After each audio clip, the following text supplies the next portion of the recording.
వినాలి కూడా. వారు దేవుని కోసం బ్రతికిన బ్రతుకు, వారు దేవుని కోసం తీసుకున్న నిర్ణయాలు, ఇవన్నీ కూడా మన భక్తి జీవితానికి ఎంతో అవసరమైనవి. అందుకే వారి గురించి మనం ఎన్నిసార్లు విన్నా ఏదో ఒకటి మనం నేర్చుకుంటూనే ఉంటాం. అందుకే బైబిల్లో దేవుని కోసం బ్రతికిన స్త్రీలు చాలామంది ఉన్నారు. ఓకే, ఒక మాటని మిమ్మల్ని అడుగుదాం అనుకుంటున్నాను.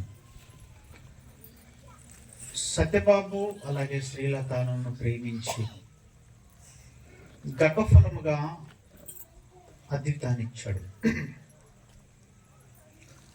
అప్పటికే చాలా మంది పిల్లలు ఉన్నారు కదా భూమి మీద. అప్పటికే మనం అందరం ఉన్నాం కదా, మరలా అద్విత కూడా కావాలా? మీకు అర్థమైందా? చిత్రంగా ఉంది కదా ఈ మాట. అప్పటికే సత్యబాబు ఉన్నాడు, తన భార్య ఉంది, ఆల్రెడీ ఒక బిడ్డ కూడా ఉంది, మరలా దేవునికి అద్విత కావాలా? ఆ పుట్టే సమయానికి చాలా మంది ఉన్నాం కదా మనం అందరం కూడా. ఆ కుమార్తె పుట్టే సమయానికి భూమి మీద ఆయన పిల్లలముగా చాలా మంది ఉన్నాం. అయినా సరే అద్విత కావాలని కోరుకున్నాడు అంటే ఆయనకు పిల్లలంటే ఎంత ఆశ ఉన్నదో ఒక్కసారి ఆలోచించండి. సాధారణంగా వివాహమైన తర్వాత ఎంతమంది పిల్లలు కావాలనుకుంటాం మనం? ఒకరు లేక ఇద్దరు. ప్రభుత్వం కూడా కొన్ని మాటలు చెప్పటం మనం వింటుంటాం. ఏంటవి? ఒకరు ముద్దు, ఇద్దరు హద్దు, ముగ్గురొద్దు. మేము భరించలేము. వాళ్ళేదో మనల్ని పోషిస్తున్నట్టుగా, ఏది గవర్నమెంట్ మనల్ని ఏదో పోషిస్తున్నట్టుగా. ఎంతమంది పిల్లలు పుట్టాలి అన్నది దేవుని యొక్క నాది సంకల్పం. మనం వద్దు అనుకుంటే మన నిర్ణయాన్ని ఆయన గౌరవిస్తాడు. సత్యబాబు వద్దు అనుకున్నాడా? ఇంకా ఉంచుకున్నావు నాయన? వద్దు అనుకున్నావు, ఆపేశాడు. చూసారా? అది దేవుడు గౌరవించాడు. ఓకే నాయన, అలాగే నాకు కావాలనుకున్న పిల్లల్ని ఇంకొక చేత పుట్టించుకుంటాను. చూసారా? కొన్ని మనం తీసుకుంటున్న నిర్ణయాలకి దేవుడు కూడా మన నిర్ణయాలకు ఓకే చేస్తున్నాడు. ఆయన కావాలి అనుకుంటే ఆపరేషన్ చేసినా పుట్టించలేడా? పుట్టిస్తాడు. వద్దు అనుకున్నా పుట్టిస్తాడు. కానీ మనం వద్దు అనుకున్న నిర్ణయాన్ని గౌరవించి ఓకే అలాగే అనుకున్నాడు. పిల్లరా, పిల్లలంటే చాలా ఇష్టం ఆయనకి. అందుకే గర్భఫలముగా సత్యబాబు శ్రీలతాల గర్భం నుండి కుమార్తెను తీసుకొని వచ్చాడు. పిల్లలంటే మీరు ఎప్పుడైనా గమనించండి, మనం మాట్లాడే మాటలు వింటూ ఉంటారు, మనం చేసే ప్రతి పని గమనిస్తూ ఉంటారు, మనల్ని చూస్తూ పెరుగుతూ ఉంటారు. మన అలవాట్లే వారికి కూడా వస్తాయి. వారు మనతో ఉండే కాలంలో, వారు మనతో ఉండే కాలం ఎంతకాలం? ఒక 4 సంవత్సరాలు ఉంటారు బాగా మనతో. ఆ తర్వాత ఎక్కడికి వెళ్తారు? స్కూల్కి పంపిస్తాం మనం, బయటికి వెళ్తారు. ఆ వాతావరణంలో వాళ్ళు పెరుగుతూ ఉంటారు. ఈ 4 సంవత్సరాలు ఏదైతే ఉందో ఈ కాలం పిల్లలకి దేవుని వాక్యాన్ని బట్టి మంచి పునాది వేసే కాలం అది. ఈ 4 సంవత్సరాలు ఏదైతే ఉన్నదో, 4 కానీ 5 కానీ ఏదైతే ఉన్నదో, ఈ 4, 5 లేదా 5, ఈ 4 సంవత్సరాల కాలము పిల్లలకి వాక్యము చేత మంచి పునాది వేసే కాలం. పునాది గట్టిగా ఉందనుకోండి, దాని మీద కట్టే కట్టడం కూడా చక్కగా ఉంటుంది. పునాది గట్టిగా లేదనుకోండి, దాని మీద కట్టే కట్టడం కూడా నెరవేరుస్తూ ఉంటుంది. అంటే పిల్లలు మనతో ఉండే కాలము 4 సంవత్సరాల పాటు అయితే ఇంకెక్కడికి వెళ్ళకుండా మనతోనే ఉంటారు. ఆ కాలములో ప్రతి తల్లి తండ్రి పిల్లలకి దేవుని వాక్యము చేత మంచి పునాది వేయాలి. దేవుని సంకల్పములో ఇది ఒక భాగం. అందుకే ఆ టైంలో మనం ఏది మాట్లాడుతున్నా వింటూ ఉంటారు, మనం ఏది చేస్తున్నా చూస్తూ ఉంటారు. అంటే మన అలవాట్లు, మన మాటలు వాళ్ళు వింటూ నేర్చుకుంటూ మాట్లాడుతూ చేస్తూ ఉంటారా? అంతే అంతే. మన అలవాట్లు వారిలో కనబడుతూ ఉంటాయి, మన మాటలు వారి మాటల్లో కనబడుతూ ఉంటుంది. అందుకే చెట్టు మంచిదైతే దానికి కాసే కాయలు కూడా మంచివి. అంటే చెట్టు మంచిదా చెడ్డదా అని తేలాలంటే ఏం చూస్తే తేలుతుంది? దాన్ని కాసే కాయలు చూస్తే తేలుతుంది.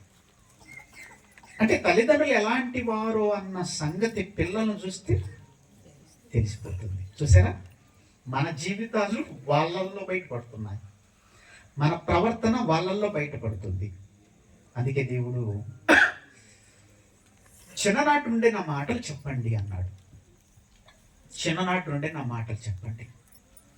దేవుని వాక్యము చెప్పి పిల్లల్ని వాక్య ప్రకారం నడిపించడం, పెంచడం అన్నది ఒక పవిత్రమైన కార్యం, ఒక పవిత్రమైన కార్యం అది. ఆ కార్యాన్ని క్రైస్తవ కుటుంబాలలో కొన్ని కుటుంబాలు మిస్ అయ్యారు. ఆ పవిత్రమైన కార్యాన్ని జరిగించడం లేదు. పిల్లల చదువులు, వాళ్ళ ఉద్యోగాలు, వాటి గురించి ఆలోచించారు. ఆలోచించండి, చదివించండి, పిల్లలను బాగా చదివించండి, పిల్లలకు ఉద్యోగాలు తెప్పించండి, కాదని నేను అంటం లేదు. కానీ దేవుని యొక్క సంకల్పములో తన మాటలు చెప్పి ఆ మాటల ప్రకారము మీ పిల్లలు నడిచేటట్టుగా చేయవలసిన ఒక బాధ్యతని మరిచారని నేను జ్ఞాపకం చేస్తున్నాను. అది ఒక పవిత్రమైన కార్యం. ద్వితీయోపదేశ కాండము 6వ అధ్యాయము 6వ వచనం మనందరికీ తెలిసిన మాట. ఒకసారి విందాం. అందరూ తీయండి ఆయన, అందరూ తీయండి. ద్వితీయోపదేశ కాండము మొదటి ప్రవక్త అయిన మోషే గారి ద్వారా ప్రారంభ గ్రంథాలలోనే పిల్లల గురించి వ్రాయించిన మాట. ద్వితీయోపదేశ కాండం 6వ అధ్యాయం 6వ వచనం. నేడు నేను నీకు ఆజ్ఞాపించు ఈ మాటలు మొదట ఎక్కడ ఉండాలట? తల్లిదండ్రుల హృదయములో ఉండాలి. ప్రస్తుతం ఎక్కడున్నాయి చెప్పగలరా? ప్రస్తుతం ఎక్కడున్నాయి? తెల్ల పేపర్ మీద నల్లక్షరాల రూపంలో దేవుని వాక్యం ఉంది కదా, మన చేతుల్లో ఉన్నది అది. ఈ తెల్ల పేపర్ మీద నల్లక్షరాల రూపంలో ఉన్న దేవుని మాటలు మొదట తల్లిదండ్రుల హృదయంలో ఉండాలట. అంటే ఎలా ఎలా ఎలాగో తెలుసా? దేవుని వాక్యము తెల్ల పేపర్ మీద ఉన్న వాక్యము మనస్సులోనికి ఎక్కించుకోవాలి, హృదయం అనే పలక మీద వ్రాసుకోవాలి. అవి ఎలా వ్రాయబడతాయి అంటే వాక్యము పదే పదే వింటూ మాట్లాడుతూ నడుస్తూ ఉన్నప్పుడు మన హృదయములు వ్రాయబడతాయి. ఈ ఊరి పేరేంటి? కొర్రపాటి వారి పాలెం. ఎక్కడ రాసుకున్నారో తెలుసా ఈ మాట? మీ హృదయం మీద రాసుకున్నారు. మీ జీవితాంతం కూడా మర్చిపోరు దాన్ని. ఎక్కడున్నా, మీరు అమెరికా వెళ్ళినా సరే అక్కడ కూడా గుర్తుపెట్టుకుంటారు. ఎక్కడ వ్రాయబడితే మర్చిపోకుండా ఉంటారు? హృదయం అనే పలక మీద. ఎగ్జాంపుల్ చెప్పాను, అర్థం చేసుకోవడం. అమ్మ మీరు వినాలి, నేను మీ అందరినీ చూస్తున్నాను. చాలా ప్రాముఖ్యమైన సమయం ఇది. హృదయం అనే పలక మీద ఏదైనా ఒక దానిని వ్రాసుకున్నప్పుడు దాన్ని మర్చిపోవటం అన్నది చాలా చాలా కష్టం. అందుకే పిల్లల మనసు కూడా ఎలాంటిదట? ఏమీ వ్రాయబడని ఒక నల్ల బల్ల వంటిదట. పిల్లల మనసు దేవుడు ఎలా ఇచ్చాడంటే పిల్లల్ని అన్ని రాసిపలేదు ఆయన మనసులో. ఆ మనసులో అన్ని వ్రాసిపలేదు ఆయన. ఆ పిల్లల మనసులో నా మాటలు వ్రాయండి అని తన మనసును ఖాళీ చేసి మన చేతికి ఇచ్చాడు. పిల్లల మనసుని ఒట్టిదిగా ఇచ్చాడు. ఇప్పుడు ఆ మనస్సులోనికి దేవుని వాక్యం ఎక్కించాలి. అదే అంటున్నాడు, నేడు నేను నీకు ఆజ్ఞాపించి ఈ మాటలు మొదట నీ హృదయములో ఉండవలెను. హృదయము నిండిన దానిని బట్టి నోరు మాట్లాడుతుంది. అంటే ప్రతి తల్లి తండ్రి దేవుని యొక్క అనాది సంకల్పం ప్రకారం వివాహం ఆడిన తర్వాత ఆయన సంకల్పంలో గర్భఫలాన్ని ఇస్తే ఆ గర్భఫలం కోసము తల్లిదండ్రులు ఇద్దరూ కూడా మారి ఉండాలి, దేవుని సన్నిధిలో ఉండాలి, పరిచర్యలో ఉండాలి, దేవుని వాక్యం బాగా నేర్చుకొని ఉండాలి, వాక్య ప్రకారం ప్రవర్తిస్తూ ఉండాలి, ఆ వాక్యాన్ని మనసులో రాసుకొని ఉండాలి. ఎలా వ్రాయబడుతుందంటే ప్రతిరోజు బైబిల్ చదవండి, అన్ని వాక్యాలు హృదయంలో వ్రాయబడతాయి. పౌలు గారు ఒక మాట అంటారు, ఈ సందర్భంగా జ్ఞాపకం చేస్తాను. వద్దులేండి, వాక్యం చూడొద్దుగా నేను చెప్తాను. ఆయన వ్రాసిన పత్రికట ఆ సంఘస్థులందరి హృదయాల మీద వ్రాయబడిన తర్వాత మా పత్రిక మీరే కదా అంటాడు. గుర్తొచ్చిందా? యాదొచ్చిందా? ఈ మాట గుర్తొచ్చిందా? మా పత్రిక మీరే అంటున్నాడు. అదేంటది పత్రిక మీరేంటి అంటే, పౌలు గారు ఆ సంఘానికి వ్రాసిన పత్రికలోని మాటలన్నీ కూడా వారి హృదయం అనే పలక మీద వ్రాసేసుకున్నారట. దాని ప్రకారం నడుస్తున్నారట. ఆ సందర్భాన్ని జ్ఞాపకం చేస్తూ పొంగిపోతూ సంతోషంగా వారి గురించి చెప్పిన మాట ఏంటంటే, మా పత్రిక మీరే కదా అంటాడు. అంటే బైబిల్లో వ్రాయబడిన సంగతులు మన హృదయంలోనికి ఎప్పుడైతే ఎక్కించుకుంటామో మన పిల్లలకి వాటిని చెప్పగలం. అది మొదట నీ హృదయంలో ఉండవలెను. నీవు నీ కుమారులకు వాటిని చెప్పమంటున్నాడా, అభ్యసింపజేయమంటున్నాడా? అంటే అర్థం ఏంటమ్మా? ఇక్కడ చెప్పటం అన్నదే మన చెవిని పడింది. ఇక్కడ దేవుని మాటల్లో ఒక క్రొత్త పదం కనబడుతుంది. అదేంటంటే అభ్యసింప చేయాలి అంటే అర్థం ఏంటి? దేవుని వాక్యం చెప్పటం, చెప్పిన దాని ప్రకారము నడిపించటం, చేయించటం, ప్రవర్తింప చేయటం. పిల్లలు చిన్నప్పుడు ఏది చెప్తే చేస్తారా? ఎలా వంచితే అలా వంగే వయసు అది. ఎలా వంచితే అలా వంగే వయసు. కొంచెం వయసు పెరిగిందనుకో వంగడం కష్టంగా ఉంటది. అందుకే లోకములో ఒక మంచి సామెత కూడా ఉంటది. ఏంటది? మొక్కై వంగనిది మానైతే వంగుతుందా? ప్రొక్లైన్ పెట్టి తీసేయాలి. చూసారా? మొక్కగా ఉన్నప్పుడే ఎలా వంచాలో అలా వంచితే వంగిపోతారు. అందుకే వాటిని అభ్యసింప చేయండి.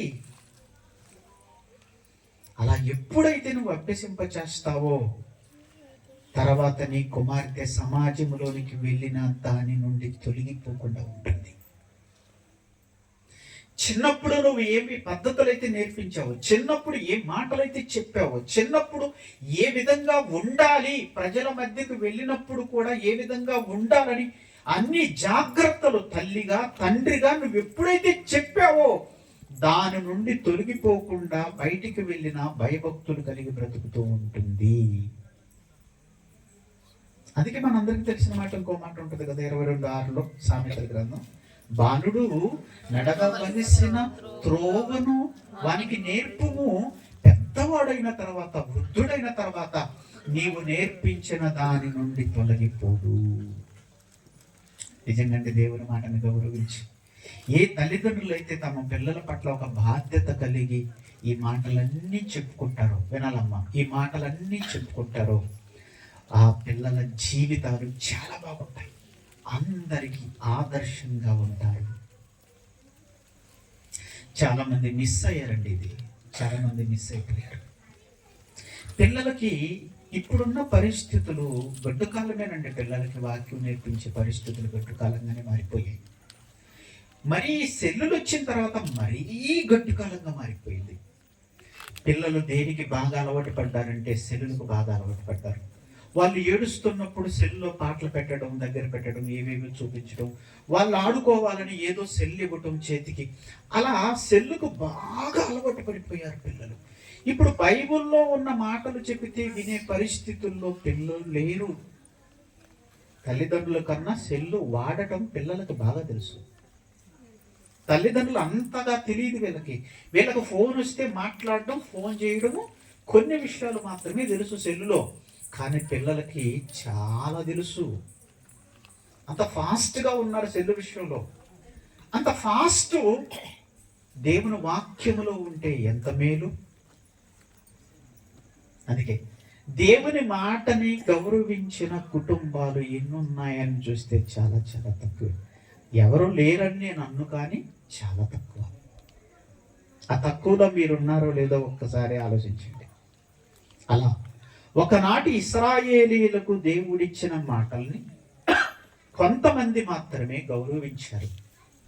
అందరూ కూడా పాటించలేదు, పెద్దగా పట్టించుకోలేదు. వారి అలవాట్లు వేరుగా ఉన్నాయి, వాళ్ళ ఆరాధనలు వేరుగా ఉన్నాయి.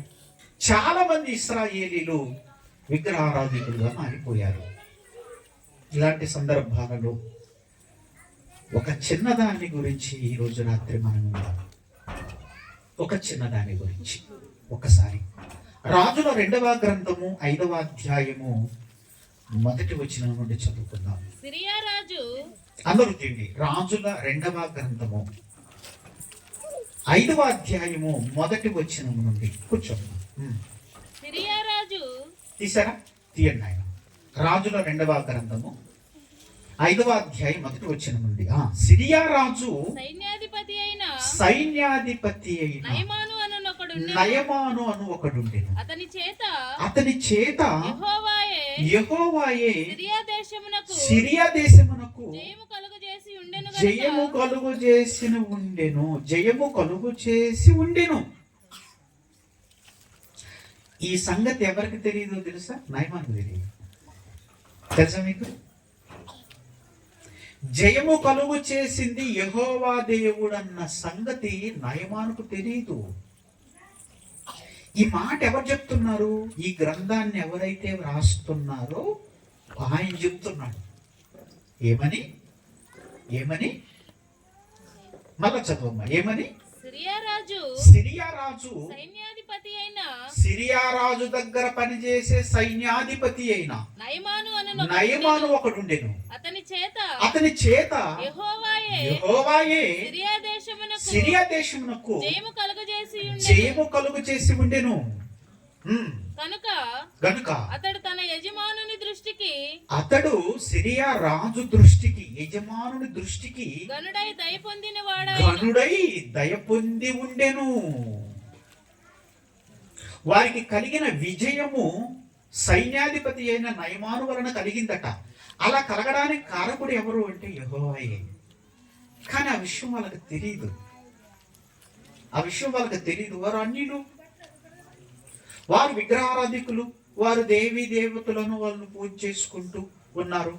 వాళ్ళకు వచ్చిన ఘనత మా దేవత వలన వచ్చింది అనుకుంటున్నారు. ఆ రోజు ఉన్న ప్రజలలో చాలా మంది ఆయా జాతుల వారు ఉన్నారు. అమ్మ మీరు వినాలి నాయన, వదిలేయండి పిల్లలు వచ్చేది పోయేది. మంచి మాటలు కదా, మన కుటుంబాలను చక్కబెట్టుకునే మంచి మాటలు కదా. మిస్ అవ్వకండి, మీ మనసును కంట్రోల్లో ఉంచుకోండి. ఒక మాట చెప్పి వాక్యం చెప్తాను. మీరు వాక్యం వినడానికి ఎలాగైతే సిద్ధపడి వచ్చారో ముందుగా సిద్ధం చేసుకోవాల్సింది ఒకటి ఉంది. అదేంటి తెలుసా? మీ మనసును సిద్ధం చేసుకోవాలి. ఏమే మనసా, వాక్యం వినడానికి తీసుకెళ్తున్నా నిన్ను, నువ్వు మర్యాదగా వాక్యం విను, నువ్వు అటు ఇటు ఆలోచించొద్దు అని దానికి బుద్ధి చెప్పుకొని తీసుకొని వచ్చి కూర్చోబెట్టండి. అది మంచిది కాదు. దానికి జబ్బు ఉంది. ఎలాంటి జబ్బు ఉందట? హెచ్ఐవి కన్నా డేంజర్ జబ్బు, క్యాన్సర్ కన్నా డేంజర్ జబ్బు. అందుకే ఆ జబ్బు గురించి చెప్పలేక, ఆ జబ్బుకు పేరు పెట్టలేక దేవుడు ఏమన్నాడు? ఘోరమైన వ్యాధి ఉంది దానికి అన్నాడు. ఏ వ్యాధి అట? ఘోరమైన వ్యాధి. అంత జబ్బుతో ఉన్న మనసు వాక్యం వింటదా? అందుకే జాగ్రత్తగా కూర్చోబెట్టండి అమ్మ దాన్ని. మీరు మనసు పెట్టి వాక్యం వినకపోతే గ్రహించలేరు, గ్రహించుకోకపోతే మీ జీవితాలు అలాగే ఉంటాయి. ఏదో బ్రతుకుతున్నామన్న ఒక ముసుగులో ఉండిపోతామే తప్ప దేవుని కోసం అనుకున్నంతగా మనం బ్రతకలేము. అందుకే వాక్యము గ్రహించేది మనస్సు. ఆ మనసే వెళ్ళలేకపోతే, ఆ మనసే ఆబ్సెంట్ అయితే, ఆ మనసే సెలవు పెడితే మా బాడీ ప్రజెంట్, మైండ్ ఉపయోగం లేదు, నిరుపయోగం. అందుకే ఆ రోజు నానా జాతుల వారు ఉన్నారు. వారు నమ్ముకున్న దేవతలు, దేవుళ్ళు చాలా మంది ఉన్నారు. వారి వలన వారికి విజయం వస్తుంది అనుకుంటున్నారు వాళ్ళు. కానీ ఈ క్రమంలో దేవుడే నయమాను చేత ఆ రాజ్యానికి విజయాన్ని తీసుకొని వచ్చాడు. దేవుడే నయమానుకి ఒక ఘనత తీసుకొని వచ్చి పెట్టాడు. తన యజమాని వలన ఒక మంచి పేరుందట, దయ పొందాడట. ఇదంతా కూడా పరలోకముందున్న దేవుని వలన కలిగింది. కానీ నయమానుకు తెలియదు ఈ సంగతి. చిత్రం, నయమానుకు తెలియదు. ఈ క్రమంలో తన శరీరానికి ఒక భయంకరమైన రోగం ఉంది. అదేంటి? కుష్టు. మనం ఇప్పుడు ఈ కుష్టు గురించే మాట్లాడుకుంటాం కదా. ఈ కుష్టు గురించే మాట్లాడుకుంటాం. అందరికీ తెలిసింది ఏంటి? నయమాను గురించి కుష్టే, ఇంకేం తెలియదు మనకి. ఈరోజు విందురు కానీ అద్దరిపోద్ది, అద్భుతంగా ఉంటుంది. మీ లైఫ్లో మర్చిపోకూడదు ఈరోజు వినబోయే ఈ సందేశం. కుష్టుంది తనకి. కుష్టున్నవాడు ఎంతమంది వైద్యులు కలిసి ఉంటాడు, చాలా మంది వైద్యులు కలిసి ఉంటాడు, చాలా ఖర్చు పెట్టుంటాడు, కానీ నయం కావడం లేదు. ఈ క్రమంలో ఏం జరిగిందంటే, కిందికి చదువమ్మా. సిరియనులు గుంపులు గుంపులుగా, అంతకు ముందు జరిగిందని చెప్తున్నాడు. సిరియనులు గుంపులు గుంపులుగా బయలుదేరి ఇశ్రాయేలీల దేశం మీదకి పోయినప్పుడు ఈ సిరియన్ అచ్చటి నుండి ఒక చిన్నదాన్ని తీసుకొని వచ్చేసారట. ఏమండి, ఆ రోజుల్లో యుద్ధంలో ఓడిపోయారు అనుకోండి అవతల వాళ్ళు, గెలిచిన వారు ఏం చేస్తారు తెలిసిన? వారికి ఉన్న బంగారం, వారికి ఉన్న పశువులు, వారికి ఉన్న అన్ని సమస్తాన్ని తీసుకొని వస్తూ మనుషులు కూడా తెచ్చేసుకుంటారు. ఎందుకు? వీళ్ళు వాళ్ళ దేశంలో పని చేయించుకోవడానికి, వాళ్ళ ఇంట్లో పనివారిగా మార్చడానికి. ఆ రోజుల్లో ఇది ఉంది. ఏ ప్రాంతం అయితే ఓడిపోతుందో ఆ ప్రాంతంలో ఉన్న వారిని అందరినీ తీసుకెళ్ళిపోతారు.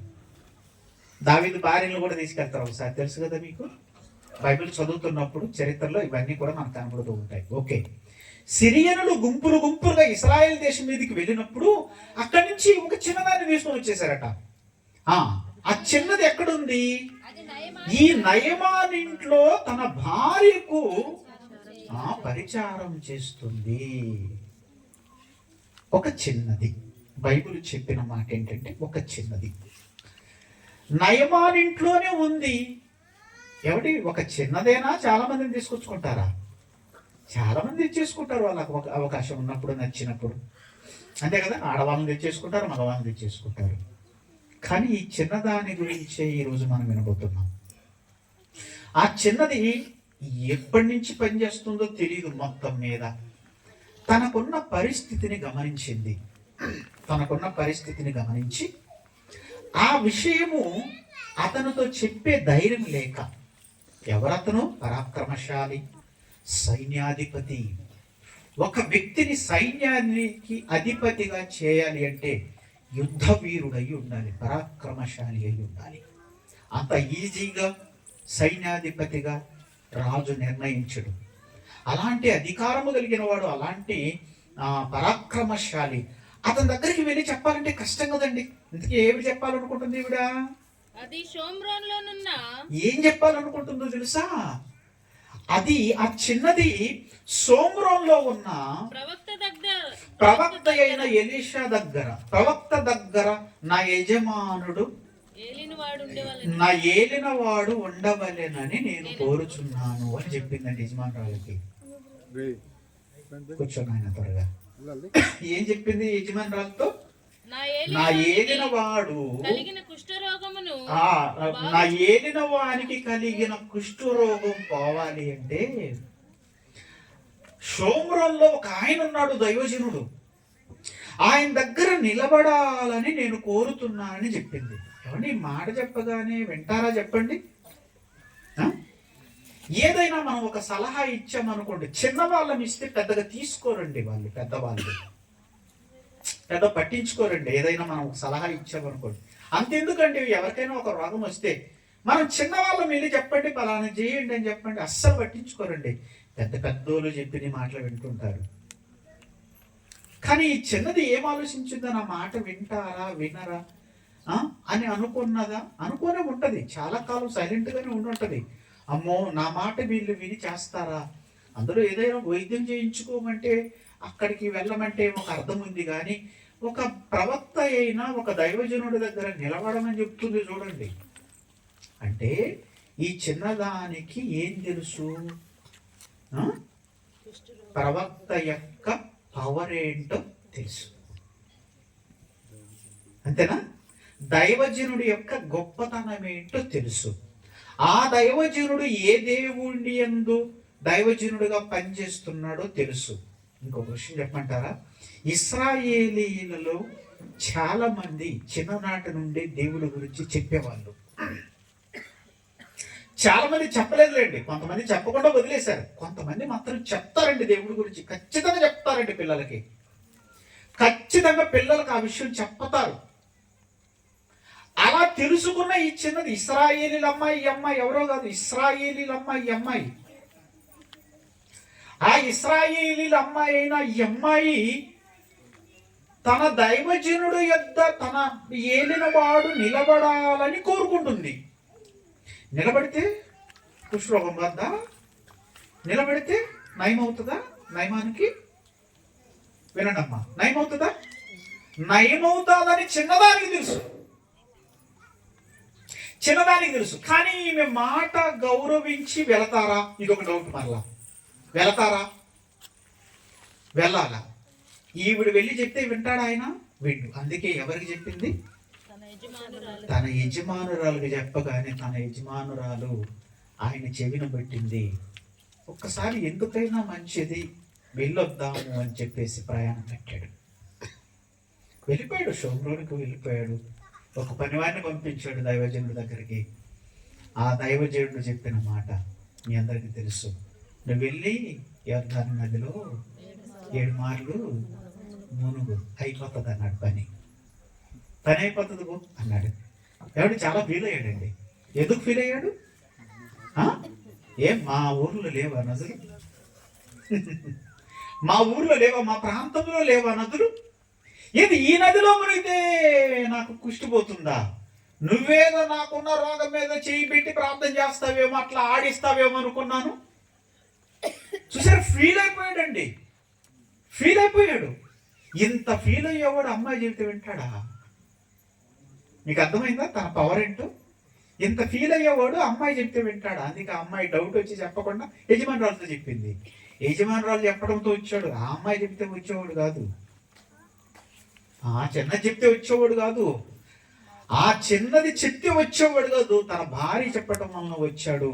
ఇక్కడికి రాగానే ఎలీషా గారు చెప్పిన వైద్యానికి ఆయనకి ఇష్టం లేదు. ఏది నీళ్ళల్లో మునిగితే కుష్టిపోద్దా? మా ప్రాంతంలో లేవా నదులు, వాటికంటే యోర్దాను నది గొప్పదా అనుకున్నాడు. అని పౌరుషంతో రిటర్న్ అయ్యాడండి. పౌరుషంతో రిటర్న్ అయిపోయాడు. రిటర్న్ అయ్యేటప్పుడు తన దగ్గర ఉండే ఒక దాసుడు ఒక మాట వింటాడు. అయ్యగారు ఒక్క నిమిషం ఆలోచించండి. ఆ దైవజనుడు ఏదైనా చెప్తే మీరు చేయకుండా ఉంటారా? ఒక 100 పొట్టేళ్ళు బలి మంటికొని ఉంటారా? లేదు ఇంకోటి ఏదైనా చేయమంటే మీరు చేయకుండా ఉంటారా? అతను చెప్పింది ఏంటి? యోర్దాను నదిలో మునగమన్నాడు. మునిగితే పోయేదేముంది? ఒకసారి మునిగి చూడరాదు? ఇప్పటికే చాలా మంది వైద్యుల దగ్గరికి వెళ్ళి ఉంటావు కదా, వాళ్ళు చెప్పిందంతా చేసావు కదా, ఇతను కూడా చెప్పింది చేయరాదు? ఆ మాట చెప్పగానే ఎందుకు ఆయనకి ఒక ఆలోచన పుట్టింది. సరే చూద్దాం. ఎందుకంటే అవమానంగా ఫీల్ అవుతున్నాడు ఇక్కడ. ఆ మాటకి అవమానంగా ఫీల్ అవుతున్నాడు. నేను పోయి నదిలో మునిగేది ఏంది? మా ఊర్లో ఉన్నాయి కదా నదులని. అయినా సరే ఆ దాసుడు చెప్పిన మాటను విని వెళ్ళి 7 మార్లు అలా మునిగి లేవగానేనండి తన కుష్టంతా పోయి ఎలా వచ్చిందట శరీరము? పసిపిల్లల దేహం వలె వచ్చిందట.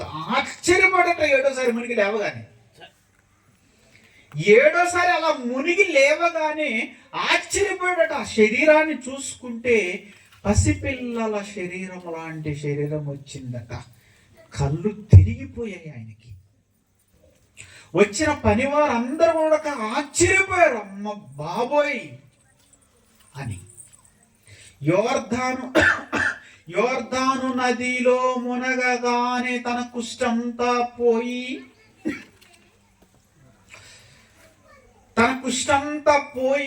తన శరీరం పసిపిల్లల శరీరం వలె వచ్చేసరికి ఆశ్చర్యం మీద ఆశ్చర్యం కలిగింది. బిత్తరపోయారు, మా భాషలో చెప్పుకోవాలంటే బిత్తరపోయారు. ఎట్లా బాబు ఇది. అప్పుడు వచ్చిన ఆలోచన ఏంటో తెలుసా? నేను చిన్నప్పటి నుంచి నా దేవతలను నేను పూజిస్తూ ఉన్నాను. చూడండి, ఆలోచన చూడండి. నా దేవతలను పూజిస్తూ ఉన్నాను, వారిని ఆరాధిస్తూ ఉన్నాను. ఎవరు కూడా నాకు బాగు చేయలేదు అంటే వారు నేను అనుకున్నట్లుగా దేవుళ్ళు కాదు. అబ్బా, ఎలాంటి నిర్ణయానికి వచ్చాడండి ఆయన అంటూ ఏం చెప్తున్నాడో ఒక్కసారి 14వ వచనం 15వ వచనం చదవండి. అతడు పోయి దైవజనుడు చెప్పినట్లు యోర్దాను నదిలో 7 మార్లు మునగగా అతని దేహము పసిపిల్ల దేహం వలె అతడు శుద్ధుడాయెను. అప్పుడు అతడు తన పనివారముతో కూడా దైవజనుని దగ్గరికి తిరిగి వచ్చి అతని ముందర నిలిచి చిత్తగించుము, ఇశ్రాయేలీలలో ఉన్న దేవుడు తప్ప లోకమంతటి యందును ఏమంటున్నాడో చూడండి. ఇశ్రాయేలీలలో ఉన్న దేవుడు తప్ప లోకమంతటను. భారతదేశం కూడా ఉందా? పాకిస్తాన్ ఉందా? అమెరికా ఉందా? చాలా దేశాలు ఉన్నాయి. అతను అంటున్న మాట ఏంటి? లోకమందు ఏ దేవుడును లేడు, ఆయనే దేవుడు, ఆయనే సృష్టికర్త, ఆయన తప్ప ఎవరు కూడా లేరు. ఎలాంటి తీర్మానం చేసుకున్నాడో చూడండి, ఎలాంటి తీర్మానం చేసుకున్నాడో చూడండి. ఆశ్చర్యకరమైన ఒక సంఘటన జరగగానే వాస్తవాన్ని గ్రహించాడు ఆయన. వాస్తవాన్ని గ్రహించాడు. ఆ తర్వాత ఎలాంటి నిర్ణయాలు తీసుకొని ఆయనతో మాట్లాడుతున్నాడో ఒక్కసారి చదవండి. క్రింది చదవండి అమ్మంక. ఇప్పుడు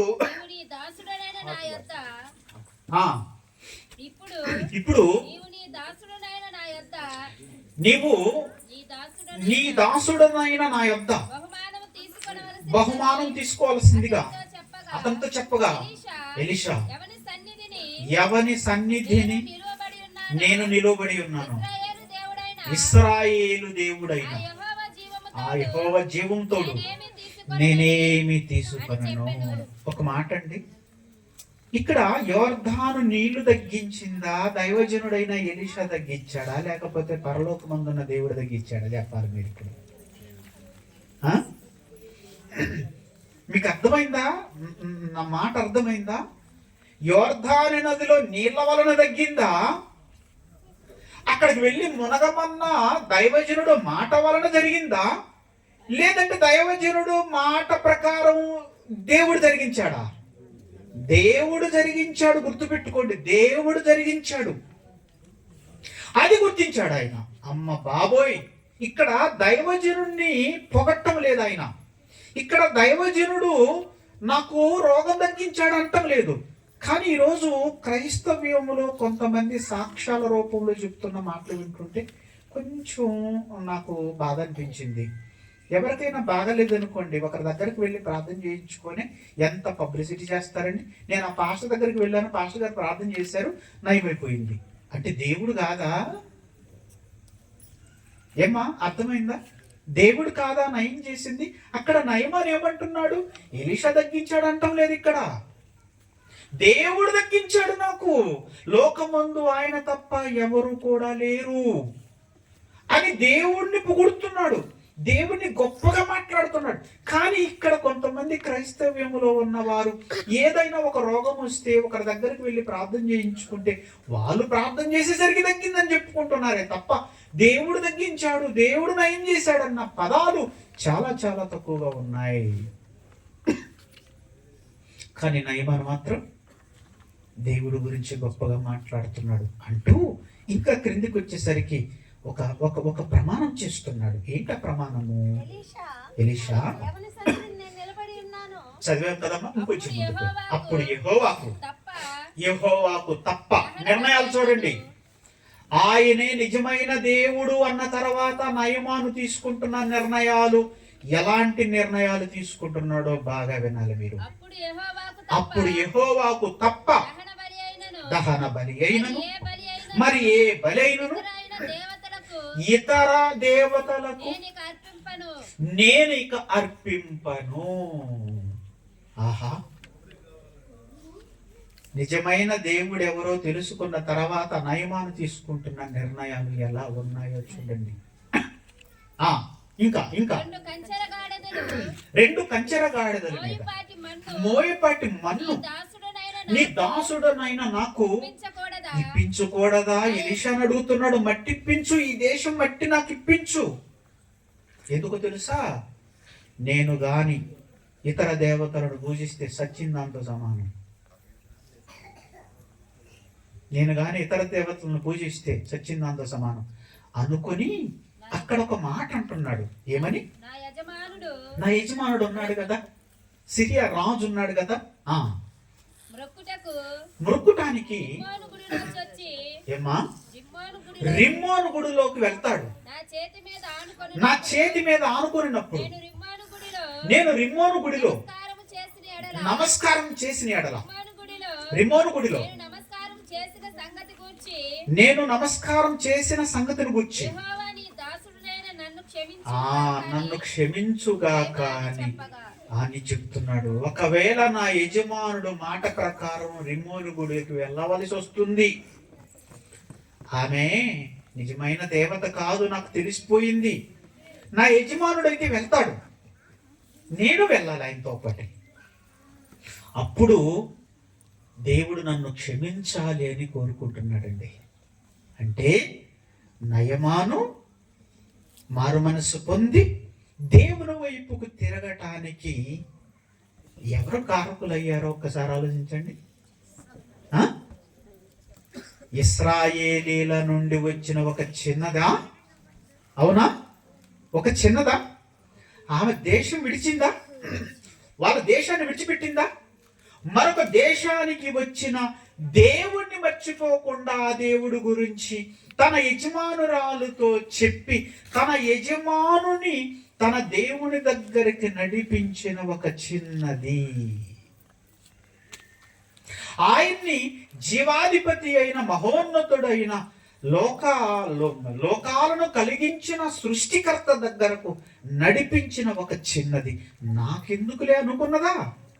తన దేవుని గురించి చెప్పటము భయపడిందా?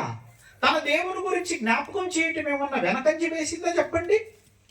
చెప్పేసింది ఆవిడికి, ఇదిగో నా దేవుని దగ్గర నా ఒక సేవకుడు ఉన్నాడు, సేవకుని దగ్గర నా యజమానుడు నా ఏలిన వాడు నిలబడితే చాలా మంచిదని ఒక మాట చెప్పగానే ఆ మాట ప్రకారం వెళ్ళిపోయి నిలబడ్డాడు. కుష్టు నయమైపోయింది.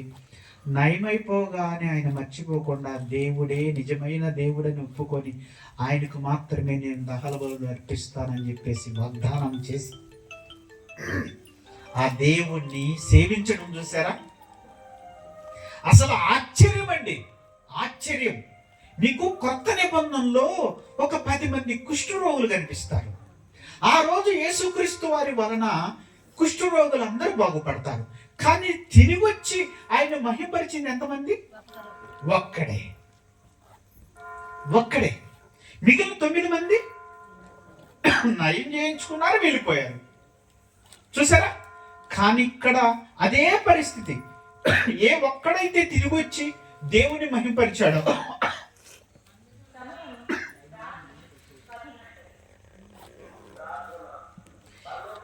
ఏ ఒక్కడైతే కుష్ఠరోగం నయమైన తర్వాత ఆ దేవుని మహింపరచడానికి వచ్చాడో అదే వాతావరణం నయమాల్లో కనపడుతుంది.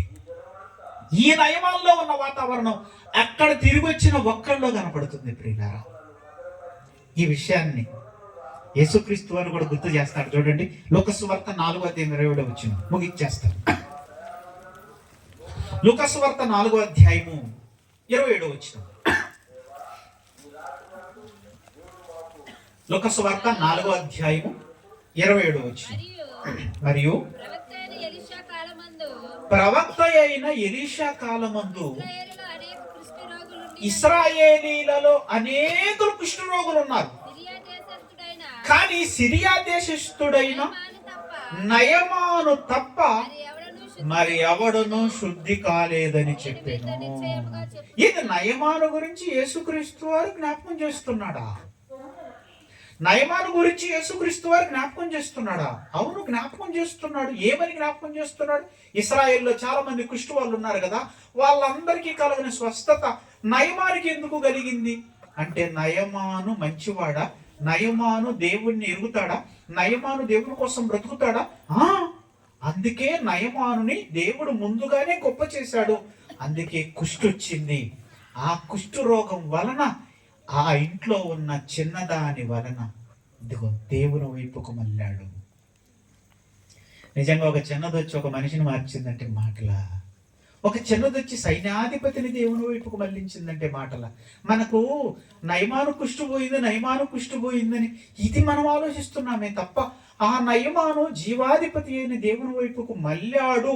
అంత గొప్ప వ్యక్తి దేవుణ్ణి నమ్ముకోవటానికి, దేవుని కోసం బ్రతకటానికి ఒక చిన్నది కారణం అన్న సంగతి మనం గుర్తించలేకపోయాం. ఒక చిన్నది కారణమా? అవును, నిజంగా ఆ రోజు ఆ చిన్నదానిని తీసుకురావటంలో, ఆ చిన్నది ఆ ఇంట్లోకి రావటంలో దేవుని సంకల్పం కూడా ఉంది. గుర్తుపెట్టుకోండి, దేవుని సంకల్పం కూడా ఉంది. అందుకే ఆ రోజు ఆ చిన్నది దొరికింది వాళ్ళకి. ఆ చిన్నదాన్ని తీసుకొని రాగానే ఈరోజు నయమాను దేవుని వైపుకు మళ్ళాడు. ఎలాంటి ప్రమాణం చేశాడు అంటే, రిమ్మోను గుడిలో నా యజమానుడు వెళ్ళినప్పుడు నేను ఆ గుడిలో ఉన్నందుకు యెహోవా నన్ను క్షమించాలని కోరుకున్నాడు ముందుగానే. బా, ఏంటండి బాబు, ఒక మనిషిని దేవుని వైపుకు నడిపించింది ఆ చిన్నది. మర్చిపోలేదా?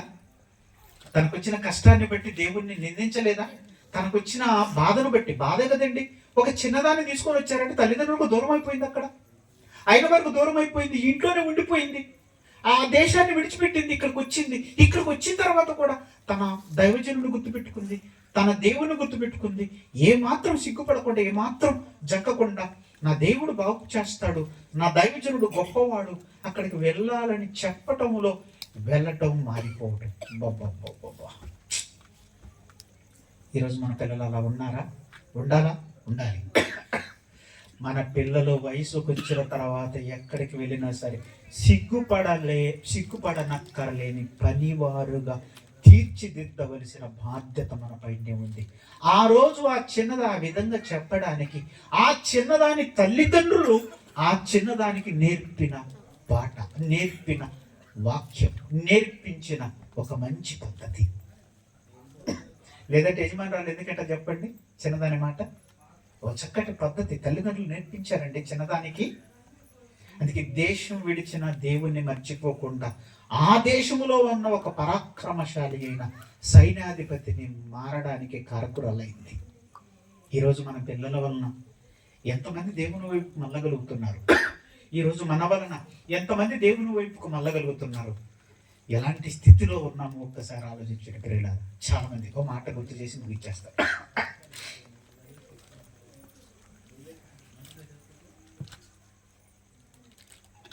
చాలా మంది ఆడపిల్లలండి ఇది వచ్చిన తర్వాత చక్కగా పరిచర్యలో ఉంటారండి, దేవుని సన్నిధిలో చక్కగా పాటలు పాడుతూ ఉంటారు, ప్రార్థన చేస్తూ ఉంటారు, బాగానే ఉంటారండి. కొంతమంది నేను చూస్తూ ఉంటానంటే వివాహం అయిన తర్వాత ఎవరు ఇంక కనపడరండి, ఇంక కనపడరు దేవుని సన్నిధిలో. ఆ వివాహమైన తర్వాత భార్యాభర్తలు ఇద్దరు కూడా దేవుని సన్నిధిలో దేవుని పరిచర్యలో ఉండవలసిన వాళ్ళు. కానీ వివాహానికి ముందు మాత్రం ఈ అమ్మాయి బాగుంటుంది, వివాహం అయిన తర్వాత మాత్రం దేవునికి దూరంగా ఉంటుంది. చాలా మందిని చూస్తున్నాను నేను. పరిచర్య ఏమైంది? కనుమరుగైపోయిందా? మర్చిపోయావా దేవుణ్ణి? మర్చిపోయావా? దూరం అయిపోయావా దేవుని సన్నిధికి? దూరం అయిపోయావు. నీ వలన దేవుడు బాధపడతాడు తప్ప సంతోషించడు. కానీ ఆ చిన్నది చూడండి, దాని పేరు కూడా రాయలేదు. దేవుడు ఒక చిన్నది అన్నాడు అంతే. ఆ చిన్నది చూసారా? అలాంటి చిన్నదానిగా మన పిల్లలు కూడా ఉండాలి. అది మనం చిన్నప్పుడు నేర్పించే వాక్యం, మనం చిన్నప్పుడు వాళ్ళని పెంచే పద్ధతి, ఇవన్నీ కూడా మన పిల్లల జీవితాలలో మనం పట్టుదల కలిగి బాధ్యత కలిగి చక్కగా మనం నేర్పిస్తే వారు ఎక్కడున్నా దేవుని గురించి చెప్పటంలో, ఆయన గురించి ఆయన కోసం బ్రతకటంలో ఏమాత్రం సిగ్గుపడకుండా ధైర్యంగా దేవుని కోసం బ్రతుకుతారు. అంత మాత్రమే కాకుండా అనేకులను దేవుని వైపుకు మళ్ళిస్తారు. అలాగూ మన పిల్లల్ని తీర్చిదిద్దాలని మనస్ఫూర్తిగా కోరుకుంటూ, కుమార్తెకి మా ఆశీస్సులు, దేవుని యొక్క ఆశీస్సులు మెండుగా ఉండాలని మనస్ఫూర్తిగా కోరుకుంటూ, జన్మదిన శుభాకాంక్షలు తెలియజేస్తూ ఇంతటి ధర్మ మాటలు ముగిస్తూ ఈ సమయాన్ని తిరిగి అధ్యక్షుల వారికి అప్పగిస్తున్నాను.